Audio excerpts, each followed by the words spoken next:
জি 24 ঘন্টায় Jack অলিভল studio থেকে আমি সব্যসাচী শুরু করছি স্পেশাল 24। উত্তরপ্রদেশের সম্বল বিছৌলি গ্রাম, অভিযোগ ছিল সরকারি জমিতে জবরদখল করে বসে রয়েছেন অনেকে। উচ্ছেদে বুলডোজার চলল, আর তা নিয়ে বেশ হইচই এখনো পর্যন্ত চলছে। আজকের ঘটনা, বুলডোজারের সঙ্গে মোদী সরকার, যোগী সরকার যেন একেবারে সমার্থক। আর যোগীকে তো বুলডোজার বাবা বলে ডাকেন অনেকে। তিনি এই সরকারের আমলে বুলডোজার রাজনীতির মুখ। শুধু জবরদখল তো নয়, গ্যাংস্টার, মাফিয়া, অন্যান্য অপরাধীদের সাজা শুধু নয়, একেবারে বাড়ি, জমি, দোকানেও বুলডোজার তোড়ফোড় চালিয়েছেন এই বুলডোজার যোগী বাবা। আর এটাই হয়ে গিয়েছে টোটেম। বিরোধীরা বলে থাকে এসব ভাঙচুরের কালচার, গুড়িয়ে দেওয়ার সংস্কৃতি। আর মোদী সরকারের দাবি বুলডোজার সুশাসনের প্রতীক। আজ স্পেশাল 24-এ সেই বুলডোজার পলিটিক্স।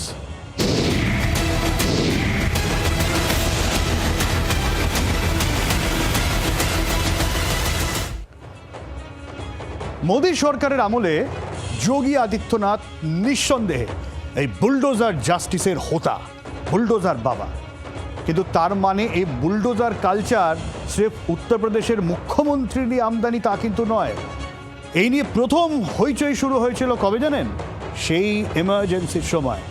সেই সময় বুলডোজার বাবা হয়ে গিয়েছিলেন সঞ্জয় গান্ধী। এখন এই বুলডোজারি রাজনীতি তার প্রতীক যা হয়ে দাঁড়িয়েছে, তখন সঞ্জয় গান্ধী রীতিমতো হইচই ফেলেছিলেন এই বুলডোজার চালিয়ে।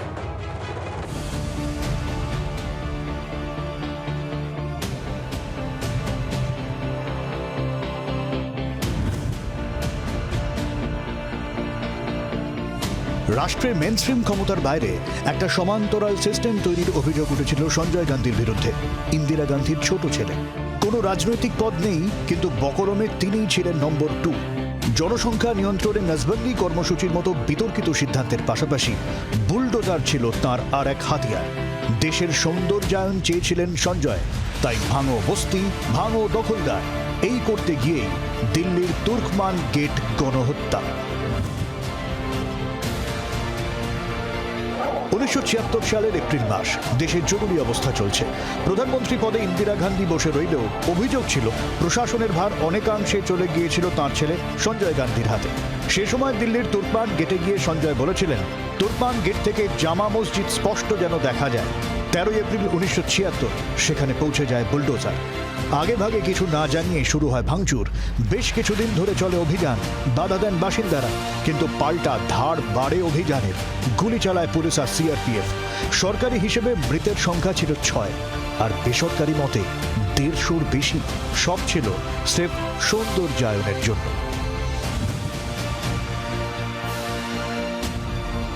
ঠিক এভাবেই গত 7 তারিখ এই দিল্লিতেই চলে বুলডোজার, ওই একই দিল্লির ফৈজ-ই-লাহি ও তুর্কমান গেটের কাছে। ব্যাপক সংঘর্ষ চলে পুলিশ আর স্থানীয়দের মধ্যে। 20 জনের বেশি গ্রেফতার হয়ে গিয়েছেন এখনো পর্যন্ত।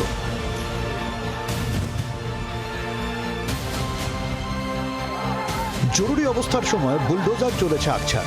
1975 থেকে 77 সাল পর্যন্ত মোটামুটি 1.5 লক্ষ কাঠামো ভাঙা পড়ে, 7 লক্ষের বেশি মানুষকে সরতে হয়।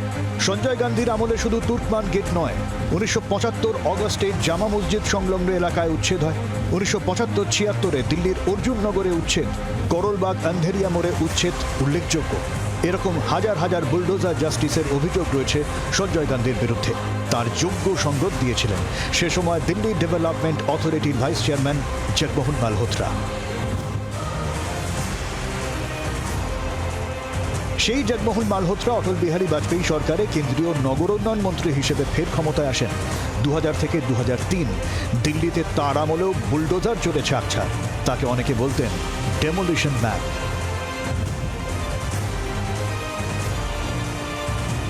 কিন্তু এই সব ক্ষেত্রে মূল টার্গেট ছিল ক্লিন আপ।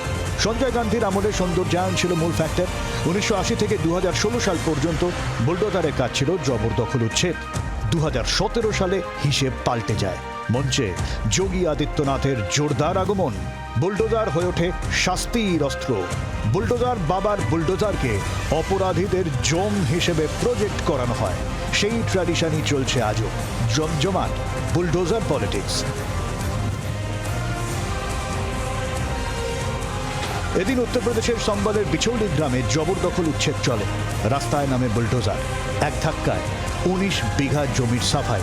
ফের বুলডোজার পলিটিক্স চর্চা। ব্যুরো রিপোর্ট, জি 24 ঘন্টা। অনেক আগে ববি দেওয়াল একটা ক্রান্তি বলে মুভি বেরিয়েছিল, একটা ডায়লগ সেই সময় খুব হিট হয়েছিল, এখনো মাঝে মাঝে শোনা যায়। No FIR, no arrest, no talk, ফয়সলা অন দ্য স্পট। অনেকেরই আপনাদের মনে থাকবে। যোগী আদিত্যনাথ উত্তরপ্রদেশের দায়িত্ব নেওয়ার পর অনেকটা এই ধাঁচেই কাজ শুরু করে দিয়েছিল তার প্রশাসন। উত্তরপ্রদেশের মাফিয়া রাজ খতমের জন্য এই বুলডোজার হয়ে উঠেছিল বড় সড়ো হাতিয়ার। প্রশাসনিক সেই হাতিয়ারই পরে হয়ে যায় মোদি সরকারের রাজনৈতিক হাতিয়ার, যেখানে যদি কেউ দোষী সাব্যস্ত হন তাকে হয় এনকাউন্টার, এবং তারপরে শুধু এনকাউন্টার বা এই জাতীয় বিষয় নয়, একেবারে তার জমি, বাড়িতে, দোকান বাড়ি সব গুড়িয়ে দেওয়া, যাতে তার ইগোটা নষ্ট হয়, ইগো হার্ট হয় এবং একটা উদাহরণ হয়ে থাকে।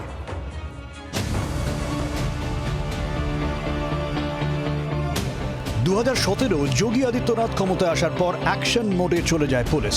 একের পর এক এনকাউন্টারের খবর আসতে থাকে।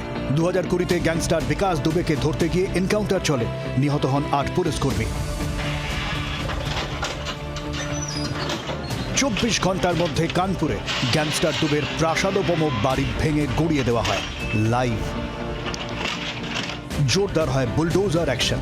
পরে অবশ্য বিকাশেরও এনকাউন্টার হয়ে যায়। এভাবেই প্রয়াগরাজের আতিক আহমেদ, গাজীপুরের মুখতার আনসারি, 2022 হিংসায় অভিযুক্ত যারা, একাধিক বুলডোজার জাস্টিসের উদাহরণ তৈরি করেছেন বুলডোজার बाबा যোগী आदित्यनाथ। इतने बड़े प्रदेश में इंफ्रास्ट्रक्चर का डेवलपमेंट होना चाहिए कि नहीं होना चाहिए जी, और क्या इंफ्रास्ट्रक्चर के लिए क्या आज भी हम कुदाल और फावड़ा लेकर के जाएंगे कि हमें उसके लिए बुलडोजर और आधुनिक मशीनें चाहिए? नहीं, अगर किसी ने सरकारी संपत्ति पे कब्जा किया है तो उसके लिए क्या करूं? आरती लेके जाऊं, थाली सजाऊं उनकी?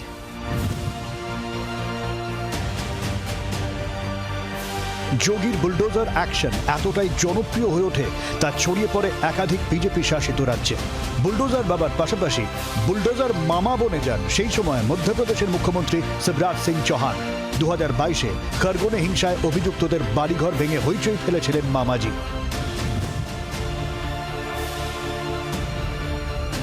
হরিয়ানা, দিল্লি থেকে অসমের হিমন্ত বিশ্ব শর্মাও বুলডোজার এক্সপার্ট হয়ে উঠেছেন এখন বুলডোজার বিজেপির হিন্দু জাতীয়তাবাদের প্রতীক, রাফ অ্যান্ড টাফ পলিটিক্সের প্রতীক বুলডোজার।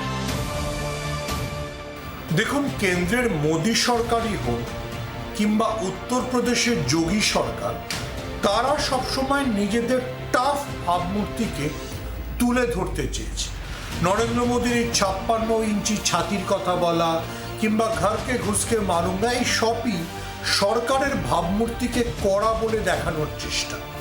সেই কড়া হতে গিয়ে সবসময় মোদী সরকার বা যোগী সরকার পাবলিক পশ্চারিং এর ক্ষেত্রে, অর্থাৎ জনগণের কাছেও একটা টাফ ইমেজ পাঠাতে চেয়েছে।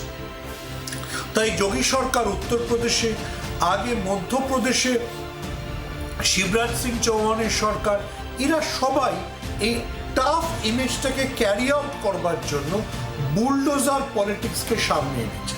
অর্থাৎ যে অভিযুক্ত তার বাড়ি বুলডোজার দিয়ে গুড়িয়ে দাও। যদিও গত বছর এই নিয়ে আপত্তি প্রকাশ করেছিল শীর্ষ আদালত, সুপ্রিম কোর্টের পর্যবেক্ষণ ছিল পুলিশ প্রশাসন থেকে পুরো প্রশাসন কেউ বিচারক নন, কাউকে দোষী সাব্যস্ত করার এখতিয়ার প্রশাসনের নেই, রয়েছে শুধু আদালতের। নিয়ম মেনে কাজ করার কথা মনে করে দিয়েছিল সুপ্রিম কোর্ট। কিন্তু গত বিহার নির্বাচনেও যোগী আদিত্যনাথের বুলডোজার র্যালি প্রমাণ করে দিয়েছিল বেগরবাই দেখলেই no FIR, no arrest, no talk, bulldozer on the spot. Bureau report, Zee 24 ঘন্টা। তবে শুধুমাত্র এই বুলডোজার পলিটিক্স বিজেপির ঘাড়েই ফেলে দিলে হবে? পপুলারিটি দেখে অনেক বিজেপি বিরোধী দল আর নেতারাও একই পথের পথিক।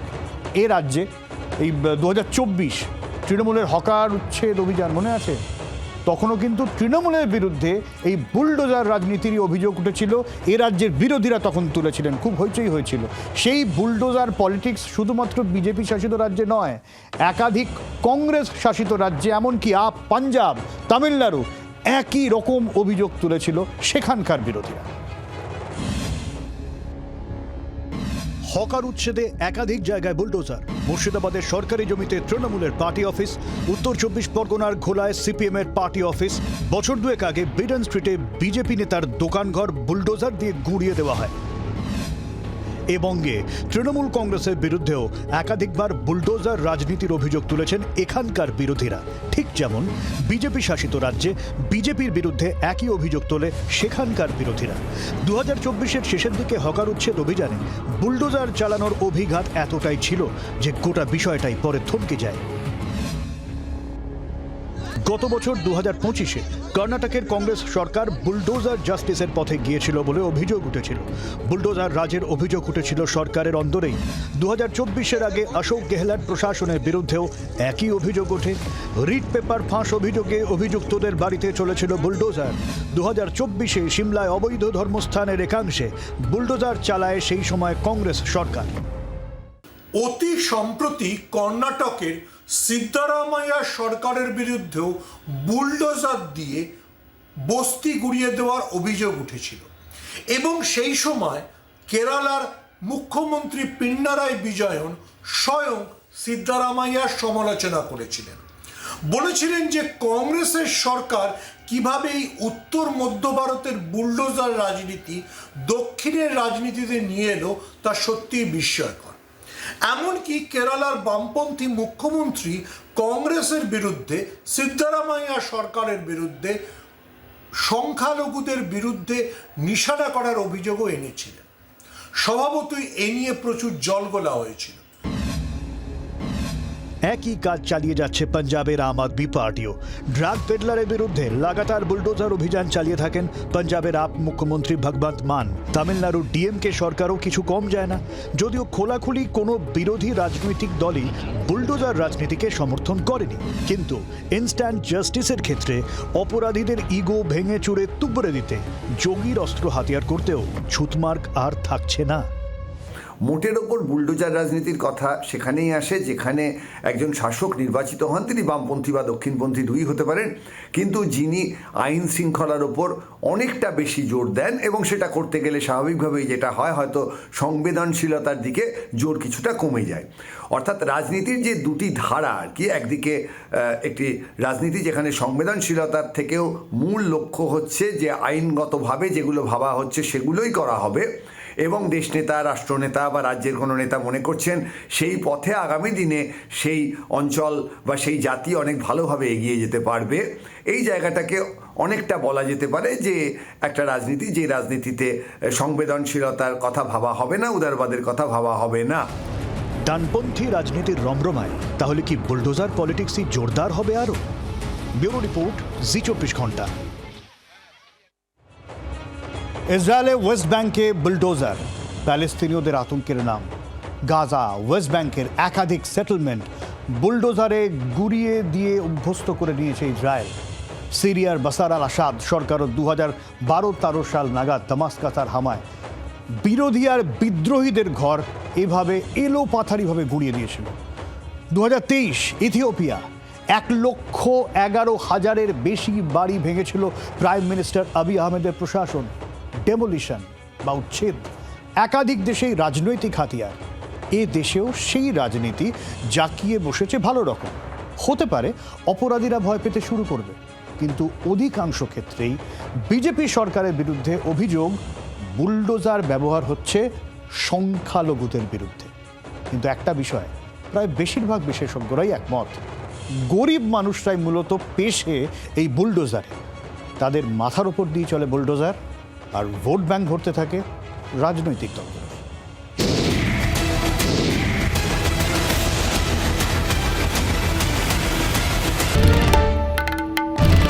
বাংলার আওয়াজ, বাঙালির আবেগ, জি 24 ঘন্টা।